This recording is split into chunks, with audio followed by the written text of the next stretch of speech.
Today we are studying Jesus continues his ministry in Galilee, which happens during the second year of his ministry. And we are going to be doing the crossing to the southeast shore of the Sea of Galilee, which is in Mark 4:35 to 5:20. And as soon as I get to that chapter, we can start. Hang on here. Parables of the Sea. Okay. That day when evening came, he said to his disciples, "Let us go over to the other side." Leaving the crowd behind, they took him along, just as he was in the boat. There were also other boats with him. That day when evening came, what else happened this day? He healed a demon-possessed blind mute man, then came to sit in the boat to tell parables to the crowd on shore. Right. So go over to the other side. Since they are using a boat, it's the other side of the Sea of Galilee. So where are they sailing from? Shore of Capernaum, madam. Yeah, Capernaum. Yeah. What time of day are they traveling? Evening. Who are they? Who are they? Disciples. Right. And often we see Jesus just in a boat, but usually, as it happens to say here, there were other boats with him because they couldn't all fit in one boat normally. But still, we generally just see the stories with one boat, but usually there's several. Which answers number 5. Is there only one boat or more than one boat? Yeah, other boats with him. Right. Who might be with him? We can be fairly sure that Peter, his brother Andrew, James, and John are with him since they are fishermen and they live in Capernaum. But who other disciples might also be with him? Other disciples. Right. All the rest of the apostles, there could be several women and these things. Just as he was, I'm not sure where that means, said he didn't have time to change, perhaps into warmer clothes or take a moment to rest after a long day of preaching.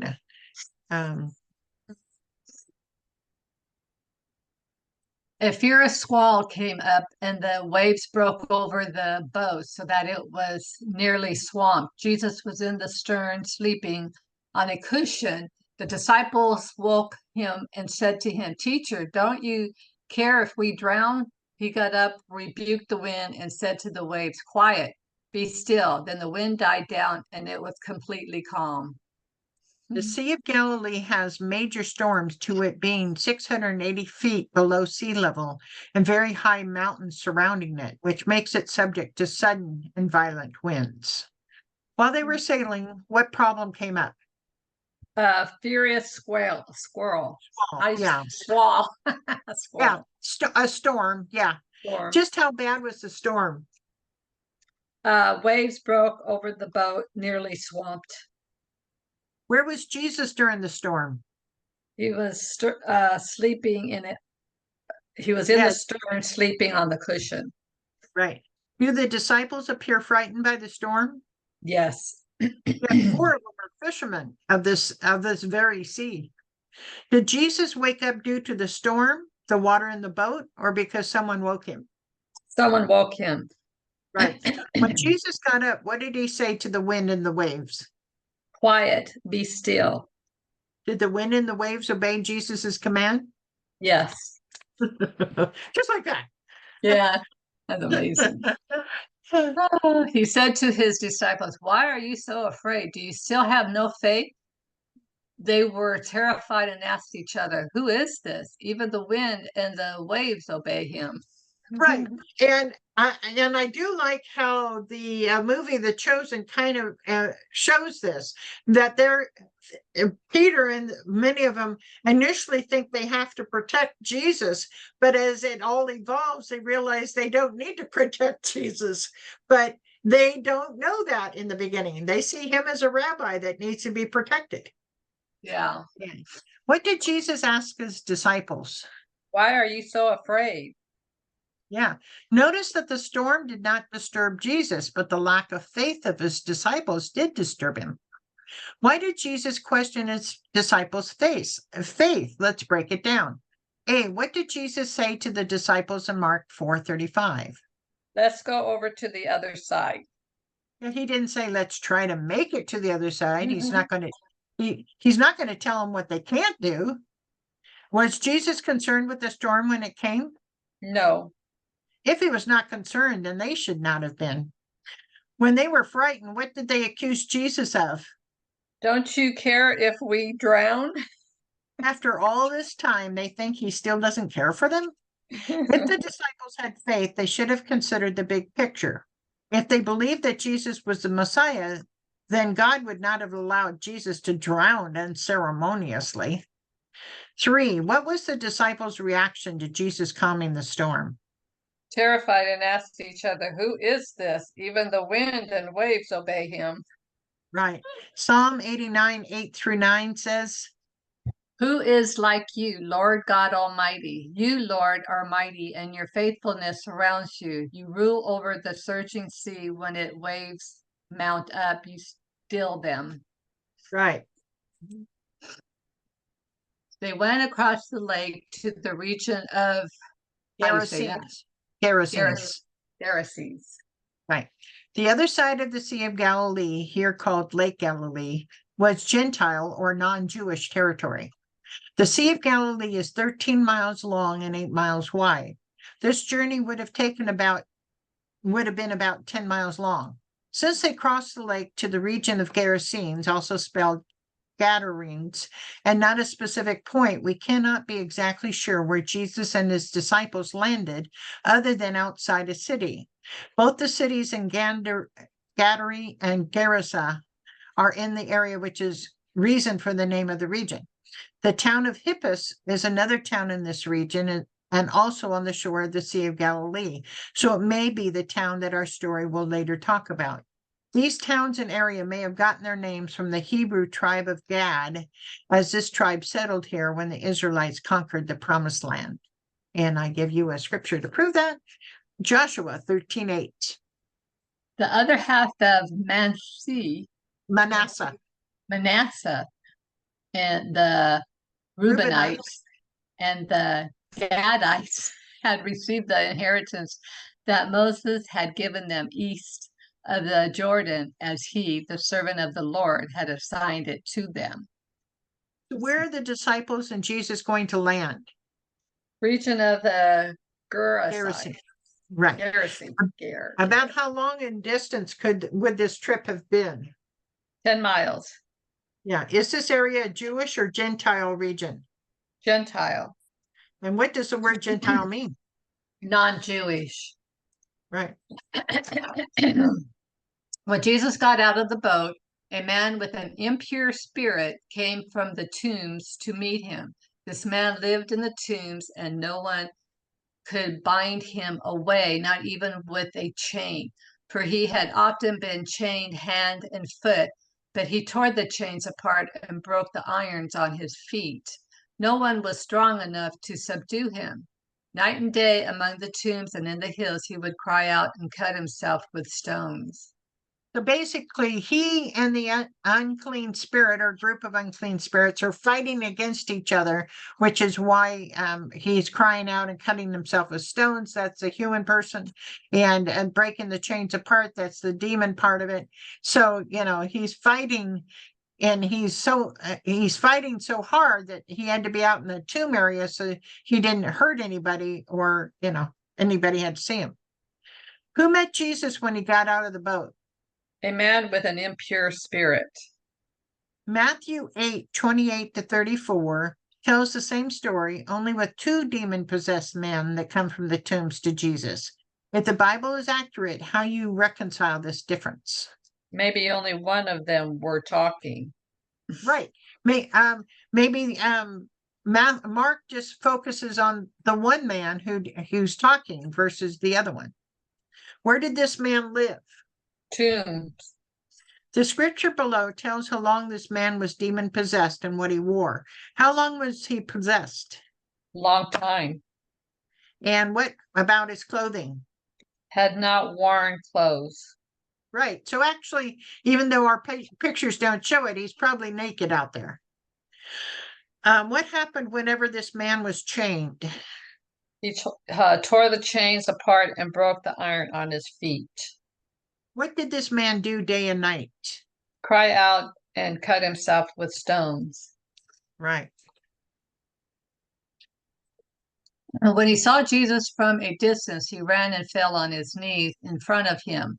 He shouted at the top of his voice, "What do you want with me, Jesus, Son of the Most High God? In God's name, don't torture me." For Jesus had said to him, "Come out of this man, you impure spirit." Did Jesus go to the man or did the man come to Jesus? The man. What did the man do when he got to Jesus? He ran and fell on his knees in front of him. Right. Is falling on your knees in front of someone normally an aggressive action? No. Okay. What was the level of this man's voice, quiet or loud? Loud. What description does this man give about Jesus? Jesus, Son of the Most High. Yeah. So does this mean the impure spirit knows Jesus is the Messiah? Yes. What had Jesus said for this man to say, "Don't torture me"? Come out of this man, you impure spirit. Although the voice is coming from the man, is it the man spirit or the impure spirit that is speaking? Impure spirit. Right. Does the impure spirit have to obey Jesus? Why or why not? Yes, he should obey Jesus. It should Yes, obey Jesus. right. He has to because Jesus is the Son of God. Then Jesus asked him, "What is your name?" "My name is Legion," he replied, "for we are many." And he begged Jesus again and again not to send them out of the area. So what does Jesus ask the impure spirit? His name, What is the name the impure spirit gives? Legion. Legend, or in this case, legion, but yeah, it's the same Okay. word. This Yeah. is not actually a name, but a descriptive. What does the impure spirit give? Why does the spirit give that name? For we are many. Right. A legion of Roman soldiers was a force of 6,000 men. Therefore, possibly this many impure spirits possessed this man. What did the group of impure spirits beg over and over for Jesus not to do? Send them out of the area. Luke 8:31 below is more specific as to where the impure spirits do not want to go. Where is it? Bottomless pit. What is the bottomless pit? The abyss or the bottomless pit is where Satan and his demons will be sent during the millennium. There are evil spirits there now. If interested in more, read Revelations 9:1 through 12. 6. There were 6,000 impure spirits in this man, and no human had the power to subdue him. But yet these impure spirits were afraid of Jesus. What does this tell you about the power of Jesus? Jesus is powerful. Yes, definitely powerful. Okay. A large herd of pigs was feeding on the nearby hillside. The demons begged Jesus, "Send us among the pigs, allow us to go into them." He gave them permission, and the impure spirits came out and went into the pigs. The herd, about 2,000 in number, rushed down the steep bank into the lake and were drowned. Pigs were considered unclean for Jews to raise or eat per Deuteronomy 14:8, which is another proof that we know this story happened in a Gentile region. What group of animals were feeding nearby? Pigs. What did the demons ask Jesus concerning these pigs? Send us among the pigs. Did Jesus give him permission? Yes. How many pigs were there? 2,000. Do the math that there are 6,000 impure spirits and 2,000 pigs. How many impure spirits to a pig? 3. Right. That's my accounting for you. What can I say? What happened to the pigs after they were possessed by the demons? Drowned in the lake. Right. Jesus sacrificed 2,000 pigs for one person's life. He also faced 6,000 demons to save one person's life. What does that tell us about how much he loves and wants to save each one of us? How much he loves us. Right. He can do all things to save us. Yeah. Those tending the pigs ran off and reported this in the town and countryside, and the people went out to see what had happened. When they came to Jesus, they saw the man who had been possessed by the legion of demons sitting there, dressed and in his right mind, and that they were afraid. Those who had seen it told the people who had happened what had happened to the demon-possessed man, and told about the pigs as well. Then the people began to plead with Jesus to leave their region. The town is most likely Hippus, because that's logically in the right location. What did the people that were tending the pigs do? Ran off and reported this to in the town and countryside. Right. When the people of the town came out, what did they see? The man who had been possessed. Right. Sitting next to Jesus. What was the reaction the people had to see the man sitting with Jesus? They were afraid. They seemed more afraid of Jesus than they were of the man who had been possessed of 6,000 demons. What did the people ask of Jesus? Leave their region. People. Look again at what the demons asked Jesus in Mark 5:10. Now look again at the verse 17 above. Does the reason why the demons did not want to leave the area make more sense now? Yes. Yeah. The people they wanted him to leave. Obviously, they weren't prepared to believe in him. So they were ripe for all the demons to be possessive in that area. They were open to possession because they were rejecting Jesus. What did the people value more, the health of the man or the pigs? The pigs. Mm-hmm. As Jesus was getting into the boat, the man who had been demon-possessed begged to go with him. Jesus did not let him, but said, "Go home to your own people and tell them how much the Lord has done for you and how he has had mercy on you." We had 3 different groups begging or pleading with Jesus. They are Mark 9 through 10. The demons begged Jesus not to send them out of area. Mark 5:17. The people of the area pleaded for Jesus to leave their region. And Mark 5:18. The healed man begged Jesus to go with him. Do you think this man believed that Jesus was the Son of the Most High, like the demons exclaimed? Yes. Where did Jesus want him to go? Home to your own people. And what did Jesus want the man to say to his people? How much the Lord has done for you and have mercy on you. Right. He was just healed and already he's given his first ministry. Jesus is leaving to go back to Capernaum. Notice this man was the sole reason why Jesus came to this area. So the man went away and began to tell the Decapolis